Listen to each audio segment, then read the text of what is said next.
안녕하세요. 이번 시간에는 프레젠테이션을 준비하실 때 아무리 강조해도 지나치지 않을 리허설에 대해서 얘기를 해보고자 합니다. 우리가 흔히 프레젠테이션 하면 이것을 떠올리시는 분들이 많습니다. 뭘까요? 네, 맞아요. 파워포인트를 떠올리십니다. 왜냐하면 프레젠테이션 준비의 전반은 파워포인트 슬라이드를 만들고 디자인하는 작업이라고 생각하시는 경우가 의외로 많이 있습니다. 그런데 프레젠테이션 준비는요, 파워포인트 슬라이드를 만드는 작업이 아닙니다.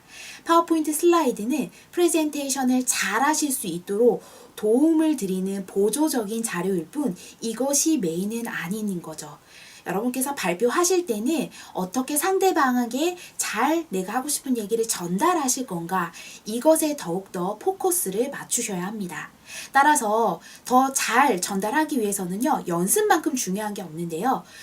리허설을 충분히 많이 하시는 게 발표를 잘 하실 수 있는 가장 빠른 방법입니다. 그렇다면 리허설 어떻게 해야 할까요? 자, 첫 번째. 리허설 하실 때 대본을 암기하지 마시고요. 전체의 흐름을 이해하시는 게 가장 핵심입니다. 주로 이제 처음 발표 경험이 많지 않으신 분들이 발표할 때 무슨 말을 해야 할지 잘 모르니까 그 토시 하나 틀리지 않고 대본을 이렇게 작성하시는 경우가 있는데요.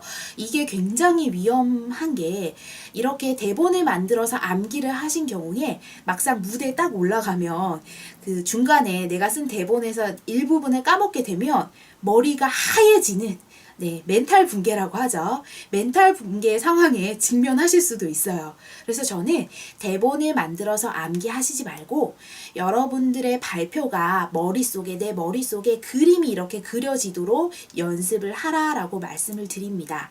그래서 마치 사진을 찍듯이, 사진을 찰칵 찍듯이 전체 발표의 그 흐름이 내 머릿속에 딱딱 그림으로 연결돼서 파워포인트 화면을 보지 않더라도, 내가 텍스트로 쓴 발표 자료를 보지 않더라도 머릿속에 그 전체 흐름이 그림처럼 그려져 있다면 여러분들이 그 내용을 정확하게 숙지하고 있다고 보실 수가 있습니다.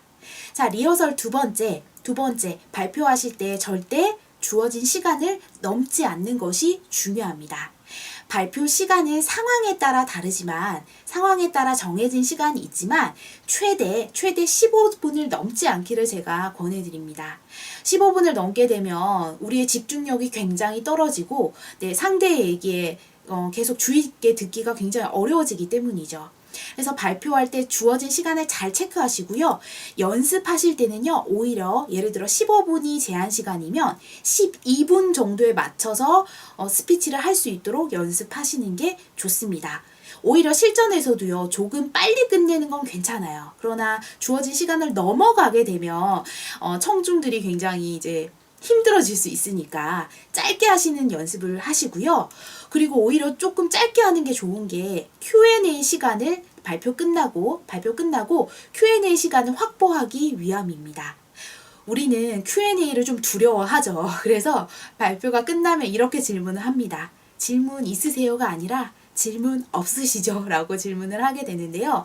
Q&A는 여러분들의 프레젠테이션에 청중을 참여시킬 수 있는 가장 좋은 방법입니다. 우리가 청중일 때를 가정해 볼게요. 내가 직접 참여한 프레젠테이션과 내가 그냥 수동적으로 듣기만 한 프레젠테이션 중에 우리는 어떤 프레젠테이션이 더 오래도록 기억에 남고 인식이 강하게 남을까요?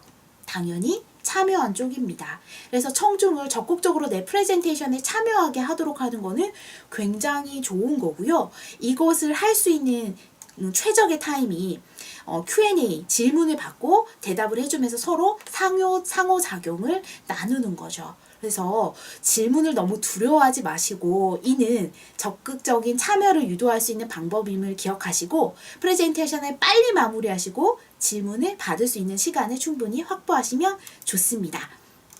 마지막으로 시간을 잘 지키는 연습을 하시기 위해서는요. 파워포인트 슬라이드 쇼에 보시면 예행 연습이라는 메뉴가 있습니다. 이 메뉴를 클릭하신 다음에 발표 연습을 하시게 되면 대략 시간은 어느 정도 소요하고 있는지, 그리고 내가 어느 슬라이드에서 특히 많이 시간을 지체하시는지를 확인하실 수 있으니까요. 이런 것들을 점검하셔서 주어진 시간 내에 발표하시는 충분한 연습을 하시기를 바라겠습니다. 마지막 세 번째 팁은요. 우리가 발표 리허설을 할 때 내가 무대에 올라가서 어떤 말을 할 것인가에 집중해서 연습하는 경향이 있는데요. 어떤 말을 잘하는 것도 중요하지만 그보다 더 중요한 것은 무대 위에서 움직임, 발을 어떻게 움직여야 할지, 그리고 어떤 표정을 지어야 할지, 어떻게 청중들과 아이 컨택을 잘 할 수 있을지, 그리고 손동작, 우리 손이 굉장히 어색한 경우를 많이 보는데요. 손동작은 어떻게 하는 게 자연스러울지, 이런 언어적인 표현이 아니라 내 몸이 아닌 바디랭귀지 있죠. 바디랭귀지 표현도 충분히 훈련하고 연습하시는 게 좋습니다. 그러면 무대 위에서 몸이 자유로우면 우리가 신기하게 말도 굉장히 자연스럽게 나오는 경향이 있어요. 몸이 부자연스러우면 말도 잘 안 나오는 경우가 많거든요.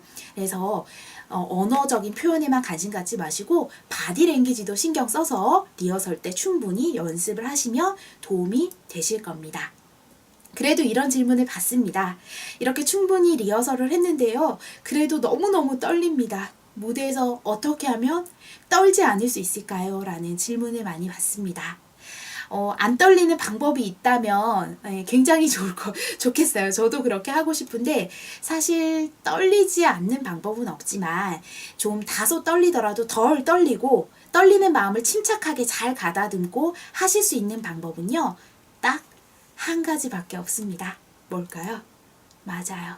프레젠터의 자신감은요. 완벽한 준비에서 나옵니다.